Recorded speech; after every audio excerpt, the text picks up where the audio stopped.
اللہ تبارک و تعالی نے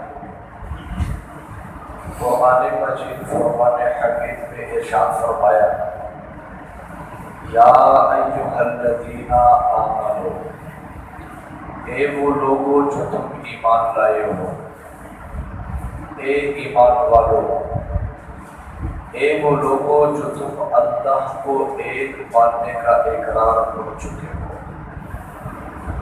فرمایا کہ وہ انفسکم و اہلیکم نارا، اپنے آپ کو اور اپنے اہل و عیال کو جہنم کی آگ سے بچا لو۔ وقودها الناس والحجارہ، جس کا ایندھن انسان اور پتھر ہے،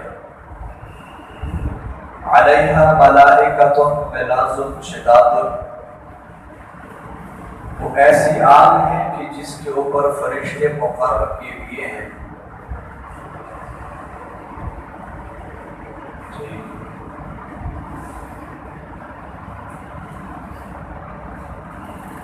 علیہا ملائکۃ غلاظ شداد، اس آگ کے اوپر ایسے فرشتے مقرر کیے ہوئے ہیں جو غلیظ ترین تنخواہ ہے اور سخت مزاج ہے۔ لا یعصون اللہ، وہ اپنے پروردگار کی نافرمانی نہیں کرتے، ما امرہم، جس چیز کا اللہ نے انہیں حکم دیا، ویفعلون ما تؤمرون، وہ گھر گزرتے ہیں جس چیز کا انہیں حکم ہو چکا ہے۔ اس آیت مبارکہ میں اللہ تبارک و تعالی نے ہمیں جہنم کی آگ سے بچنے کا حکم دیا اور اپنی ذات کے ساتھ ساتھ فرمایا کہ اپنے اہل و عیال کو بچانا بھی آپ کی ذمہ داری ہے۔ آج ہمارے معاشرے کے اندر یہ چیز ہمیں بکثرت نظر آتی ہے کہ ایک آدمی اپنی ذات میں بڑا دیندار ہے، نیکی اور تقوی والا ہے، نمازوں کا اہتمام ہو رہا ہے، صف اول کا پابند ہے، روزے بھی رکھتا ہے، وقت پر زکوٰۃ ادا کرنے کا بھی اہتمام کرتا ہے، دیگر صدقے خیرات بھی کرتا ہے۔ جب بندہ ان کو دیکھتا ہے تو ایسا لگتا ہے کہ دل چاہتا ہے کہ ان کے ہاتھ پر بیت ہو جائے۔ ہر قسم کا نیکی اور تقوی ان کی زندگی میں نظر آتا ہے، لیکن جب بندہ نظر دوڑاتا ہے ان کے گھر والوں کی زندگی کو دیکھتا ہے، بیوی بچوں کی زندگی کو دیکھتا ہے، پھر یہ چیز سمجھ میں آتی ہے کہ ارے ان کا رخ کہیں اور ہے اور ان کا رخ کہیں اور ہے، ان کا رخ مشرق کی طرف ہے اور ان کا رخ مغرب کی طرف ہے، یہ کسی اور طرف جا رہا ہے اور بیوی بچے کسی دوسری طرف جا رہے ہیں، بیوی بچے گناہوں کے سیلاب میں بہہ رہے ہیں، نہ دین کی کوئی فکر، نہ فرائض دینیہ کی کوئی فکر، نہ گناہوں سے بچنے کا کوئی اہتمام، نہ گناہوں کو گناہ سمجھنے کا احساس، لیکن یہ صاحب اپنے ذات میں مطمئن ہے کہ میں تو بڑا متقی ہوں، بڑا پرہیزگار ہو، بڑا نمازی ہو، بڑا تبلیغی ہو، بس اگر ان سے پوچھا جائے بھئی آپ یہ کیا کر رہے ہیں، اپنے ذات میں آپ اتنے متقی ہیں اور بیوی بچے کسی دوسری طرف جا رہے ہیں، جی کیا کریں، ہم نے بڑا سمجھا دیا۔ اس بات کو یاد رکھیں، آپ کی نیکی تقوی آپ کو بچا نہیں سکے گی، آپ کے نمازیں آپ کو نہیں بچا سکے گی، یہ آپ کے جو اہل و عیال ہے، بیوی بچے ہیں، ان کے بارے میں برابر آپ سے سوال کیا جائے گا۔ بھئی اگر آپ کا بچہ کسی دوسرے لائن پر چڑھ گیا ہے، کیوں چڑھا ہے، اس کا آپ سے سوال ہونا ہے۔ بھائی اپنی ذات کے اندر آپ کا نیکی تقوی آپ کے لیے کافی نہیں ہے جب تک آپ اپنے اہل و عیال کی فکر نہیں کرتے۔ بھئی ایسا کیوں ہے، ہم نے تو بڑا سمجھا لیا بچوں کو، سمجھا کے ہم تک ہار چکے ہیں، اب مزید ہماری کوئی ہمت نہیں۔ اب کتنا سمجھا لیا ہے. اللہ پاک ارشاد فرماتے ہیں کہ جہنم کی آگ سے بچاؤ اپنے آپ کو, اپنے اہل و عیال کو بچاؤ. اس آیت میں اللہ پاک نے لفظ نار کا استعمال فرمایا, آگ سے بچاؤ. یہاں سامنے آگ جل رہی ہے اور آپ دیکھ رہے ہیں کہ آپ کا بچہ آگ کی طرف بڑھ رہا ہے. آپ مجھے بتائیں اس موقع پر آپ کے جذبات کیا ہوں گے؟ کیا دور سے بیٹھ کر کے بچے کو سمجھائیں گے بھائی آگ کے قریب مت جاؤ, گر جاؤ گے, جل جاؤ گے, راک ہو جاؤ گے, مر جاؤ گے؟ یہ جذبات ہوں گے یا بھاگ کر کے اس کو بلکیں گے اور دودھ میں اٹھا کر کے دودھ لے جائیں گے؟ یقیناً اس موقع پر ہمارے جذبات یہ ہوں گے. اگر ایک دنیا کے آگ کے اندر ہم اپنے بچے کو گرنا پسند نہیں کرتے تو جہنم کی وہ آگ جس کا ایندھن انسان اور پتھر ہے اس میں بچے برابر گرے جا رہے ہیں اور ہمیں کوئی فکر نہیں. آج جو ہمیں فکر ہے وہ اس چیز کی ہے کہ ہمارے مرنے کے بعد بچوں کا کیا بنے گا. کبھی ہم نے یہ سوچا ہے کہ بچوں کے مرنے کے بعد بچوں کا کیا بنے گا؟ یہ کبھی سوچا ہے؟ یہ ہم نے کبھی نہیں سوچا. ہر طور پر ہم نے فکر کر لی, دنیا کے ہر خواہش کو پورا کرنے کی ہم نے فکر کر لی.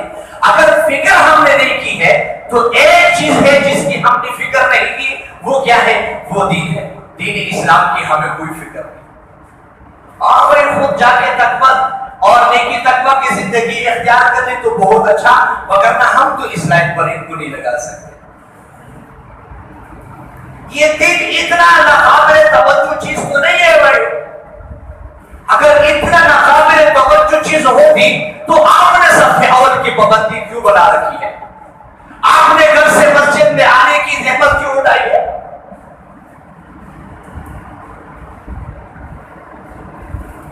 ہر فکر ہم کر چکے ہیں, لیکن اگر فکر نہیں ہے تو وہ دین کی فکر نہیں, اسلام کی فکر نہیں ہے. اور بچوں کو ہم نے کہاں لگا دیا؟ وہاں لگا دیا جہاں پر اللہ پاک ہم سے ناراض ہو رہے.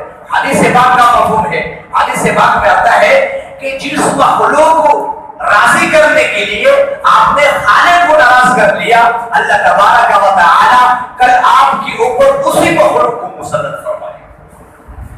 کتنے ماں باپ آتے ہیں ہمارے پاس شکایت کرتے ہیں, وہی کیا کرے, ہم نے تو بچے کو فلانی کالج میں پڑھوایا, فلانی یونیورسٹی میں پڑھوایا, یہ تعلیم دلوائی, لیکن اب مسئلہ یہ ہوا ہے کہ اپنی نفسانی خواہشات کے مطابق وہ اپنے فیصلے کر چکے ہیں. اب قریب میں ایک ساتھی مجھ سے ملے, مجھے کہنے لگے تو کھو رہے, سر پکڑ کے بیٹھے ہوئے تھے, مسئلہ کیا ہے؟ زاروں کا ہو رہے.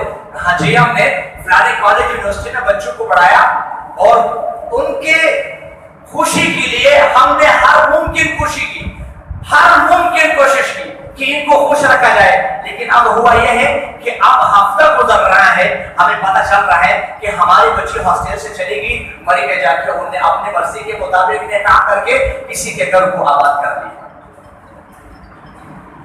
ایسا تو ہوگا جب ہم نے اس لائن پر لگا دیا جس نے ماں کا مقام کیا ہے اس کا کھانا ہی نہیں, باپ کا مقام کیا ہے اس کا کوئی کھانا ہی نہیں, پڑوسی کا مقام کیا ہے اس کا کوئی کھانا ہی نہیں. جب ہم نے اس لائن پر لگا دیا تو اپنی مرضی کے مطابق وہ فیصلے کریں گے.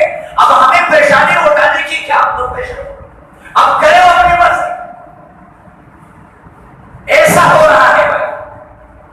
مفتی تقی عثمانی صاحب دامت فیوز نے لکھا ہے کہ ایک صاحب میرے پاس آ کر کے بیٹھ گئے اور انہیں کہنے لگے کہ وہ جو میرا بیٹا ہے آپ سے ملاقات بھی ہے ان کی, تو ہم نے ان کو بہت اچھا پڑھایا, ان کی ہر خواہش پوری کی, ہر خواہش پوری کی. اب معاشرے کے اندر ان کا بہترین کیریئر ہے, بہت اچھا کیریئر ہے, ان کی اچھی جاب ہے اور بزنس بھی آج کل تو شروع ہو گیا, اچھی تنخواہ مل رہی ہے اور معاشرے میں بڑا مقام ہے, بہت بڑا مقام ہے. ہم انہیں دیکھ کے بڑے خوش ہوتے ہیں. لیکن بس ایک چیز ہے جس نے ہمیں پریشان کیا ہوا ہے, وہ ایک چیز کیا ہے؟ وہ یہ ہے کہ تھوڑا سا بے دین ہو گیا ہے. یہ بے دین ہونا یہ ہم نے تھوڑی سی چیز سمجھ لی ہے, تھوڑا سا بے دین ہو گیا. معاشرے میں تو کیریئر اچھا ہے, معاشرے میں تو اس کا مقام بلند ہے, پیسے تو اچھے کما رہا ہے, جاب اچھی ملی ہوئی ہے, بزنس اچھا چل رہا ہے, لیکن بس تھوڑا سا بے دین ہو گیا. تو حضرت فرماتے ہیں کہ میں نے اسے کہا کہ ہمارے والد صاحب یہ قصہ سناتے تھے کہ ہمارے قریب میں ایک صاحب کا انتقال ہوا، تو جس وقت وہ فوت ہو چکے تھے تو اب گھر کے افراد کو یہ چیز سمجھ میں نہیں آ رہی تھی کہ بھائی یہ اب زندہ ہے یا مر چکے ہیں. تو انہوں نے کیا کیا، ایک صاحب کو بھیجا، وہ پڑوس میں جو قریب ڈاکٹر بیٹھتے ہیں آپ ان کو بلا کر کے لے آئے، ذرا اس کا معائنہ کرے کہ یہ کس حالت میں ہے. وہ صاحب یہ اور ڈاکٹر کو بلا کر کے لے آئے. جب ڈاکٹر تشریف لے آئے تو ڈاکٹر نے معائنہ کیا اور ڈاکٹر نے کہا صحیح سالم تندرست ہے، بازو بھی ٹھیک ہے، آنکھیں بھی ٹھیک ہے، دل بھی ٹھیک ہے، بالکل ٹھیک ٹھاک ہے. لیکن بات یہ ہے کہ بس ذرا سی جان نکل گئی، ذرا سی جان نکل گئی، باقی تو ٹھیک ٹھاک ہے، کوئی ایکسیڈنٹ نہیں ہوا، کوئی آگے نہیں پڑی، کوئی دل نہیں پڑا، ٹھیک ٹھاک ہے، بس ذرا سی جان نکل گئی. یہ بے دین ہو جانا ہم نے آج معمولی سی چیز سمجھ لی. معاشرے کے اندر بڑا چکری ہے، بڑا مقام ہے، پیسے کما رہے، ہم انہیں دیکھ کے خوش ہو رہے، لیکن بس تھوڑا سا بے دین ہو گیا. اگر یہ دین اتنی ناقابل توجہ چیز ہوتی تو پھر ہم یہ خبر کر رہے کہ مسجد میں آنا پھر آپ کا قصور نہیں ہے.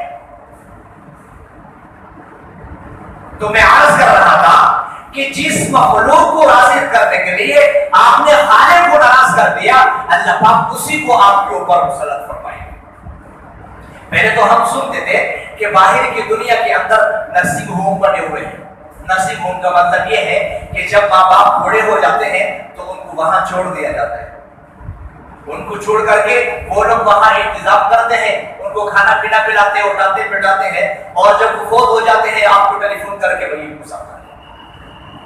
تو ان واقعات کو ہم بکثرت سنتے تھے کہ مغربی ممالک میں اس طرح ہوتا ہے کہ ماں باپ بوڑھے ہو جاتے ہیں اور پھر ان کو ان کے بچے نرسنگ ہوم چھوڑاتے ہیں اور وہ لوگ وہاں ان کے دیکھ بھال کرتے ہیں.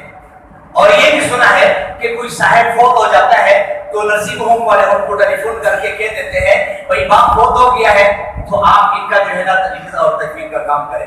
تو وہ آگے سے کہہ دیتے ہیں بھائی آپ کر لیں، جتنا پیمنٹ ملتا ہے وہ میں کر لوں گا، تو باقی آپ کر لو. تو حضرت یہ کیا ہے کہ ابھی قریب کی دنوں میں ابھی ہمارے پاکستان میں اچھے خاصے بول گئے. ابھی کراچی کا واقعہ ہے، حضرت فرماتے ہیں کہ ہمارے پاس ایک صاحب آئے اور انہوں نے واقعہ سنایا کہ قریب میں ایک صاحب نے اپنے بوڑھے باپ کو جا کے نرسنگ ہوم کے اندر چھوڑ دیا. چند دنوں کے بعد جا کے ان کا انتقال ہوا تو انہوں نے ٹیلی فون کیا بھائی آپ کے باپ فوت ہو چکے ہیں، آپ لے جائیں. تو پہلے تو انہوں نے وعدہ کر دیا میں آ جاؤں گا، لیکن بعد میں انہوں نے ٹیلی فون کیا مجھے کسی ضرورت میٹنگ میں جانا پڑ گیا ہے، آپ لوگ خود ہی اس کی تجہیز اور تکفین کریں اور جو جتنا کتنا بل بنتا ہے وہ آپ لکھ کر کے میری طرف بھیج دے، میں پے کر لوں گا. یہ باپ جانے میرا اور آپ جانے، خود ہی اس کو غسل دے، خود ہی کفن پہنائے، خود ہی جنازے پڑھائے، خود ہی دفن کر کے آئے. ہاں یہ وہ اولاد ہے جس کو راضی کرنے کے لیے ہم نے ہر ممکن کوشش کی، اللہ پاک نے اسی کو ہمارے سر پر مسلط کر دیا. آج ماں باپ رو رہے. میں یہ نہیں کہتا کہ آپ کی اولاد کی غلطی ہے، میں یہ کہتا ہوں یہ آپ کی غلطی ہے. آپ نے ان کی بہترین تربیت نہیں کی، آپ نے اس راستے اس طرف متوجہ ہی نہیں کیا جہاں سے کام بنتا ہے. آج آپ سر پکڑ کر بیٹھے ہوئے ہیں، آپ کا کوئی کام نہیں بنتا، آپ سر پکڑ کر بیٹھے. کب آپ نے کوشش کی ہے ان کی بہترین رہنمائی کی؟ آج آپ دیکھ نہیں رہے آپ کا نوجوان بچہ پوری رات پب جی گیم کھیلنے میں مصروف ہے. خیر نے جو محنت کوشش کی ہے آپ کا بچہ اسی کوشش پر اپنی ساری توانائی لگا ہے. پچھلے دنوں میں یہاں ایک نوجوان میرے پاس لے آئے تو وہ ساتھ جو آنے والے تھے انہوں نے کہا حضرت آپ ان کو دیکھیے ان کے اوپر جادو ہو گیا ہے. تو میں نے اس نوجوان کو دیکھا، میں نے اس سے کہا کہ مجھے لگتا ہے اس کے اوپر کوئی جادو نہیں ہے. ٹھیک ہے، اس کے اوپر جادو نہیں ہے، اس کے اوپر پب جی گیم ہوا ہے. سر نیچے کر کے ہنسنا شروع ہو گیا. مجھے کہنے لگے مولانا آپ صحیح کہہ رہے، آپ صحیح کہہ رہے. یہ پب جی گیم کھیلتے کھیلتے ایک لیول پر پہنچا، وہاں جا کے یہ شروع ہوا ہے. جب یہ شروع ہوا اس کے بعد سے اس کی نیند اڑ چکی ہے. آج 5ویں رات ہے، یہ سویا ہی نہیں ہے. بتاؤ مجھے آپ کے اولاد کو کس نے پاگل کر دیا؟ کس گڈھیرے کے اندر جا کے ہم کھڑے ہو گئے؟ کس گاڑی میں ہم چلا کے لگانا ہے بھائی؟ یہ کس طرح ہم چل پڑے ہیں؟